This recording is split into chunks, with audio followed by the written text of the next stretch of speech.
I wanted to get your perspective on something apart from all the overall sort of tectonic plates of Russia, Ukraine and all the rest of it. I couldn't help but think of you when I saw Vladimir Zelensky addressing the European Parliament. The European Parliament now stands up and gives him a standing ovation while they're all wearing the Ukrainian colours. The only reason he was talking to them was because he wanted membership. They literally gave him a standing ovation and then said, application denied. What did you think as a bloke who has sat in that parliament?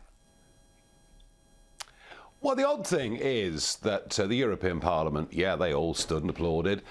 Funny, isn't it? Many people in Brussels admire him because he wants to stand up for his nation state, he wants to stand up for independence, he wants to stand up for democracy, and there the MPs are clapping.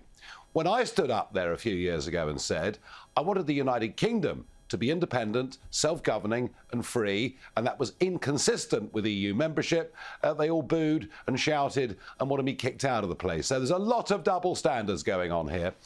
Look, the truth of it is that for Ukraine to join the European Union would be a very lengthy process.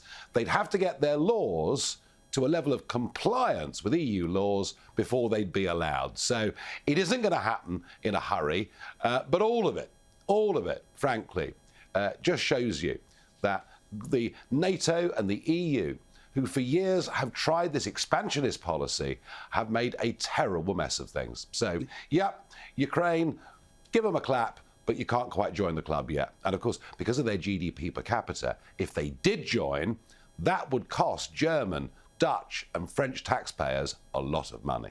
So how have you felt about the past couple of weeks? Because it feels to me like it's all maximum empathy, but we're just watching a country being squeezed like a pimple here. And because we don't want to either deal with the consequences that are too grave to go to World War III, but the truth is that, the shooting of a prince here ends up in the First World War. We all know small things can lead to big things. What do you think about what you've been watching, apart from all the horror and all the rest of it? Just that some people are expendable and some people aren't. I think what I'm watching is a Russian president who has been in an ivory tower for 22 years, disconnected from the rest of the world, surrounded by generals and advisors who are terrified of him and perhaps don't tell him the truth, tell him what they think he wants to hear, and a president who up until now had shown all the signs of being intelligent, rational, certainly manipulative and dangerous, but rational. And to have invaded a country like Ukraine, where the vast majority of the population have got horrendous memories of the Soviet Union, of rule from Moscow, he has made just the hugest calculation. And when it starts to look difficult for him, he dares to talk about nuclear weapons. And I have to say, the reason NATO haven't got involved, the reason we haven't sent air support to take out that 40-mile column of vehicles heading into Kiev is because we are actually now scared we might actually be facing up to somebody who could potentially push the button.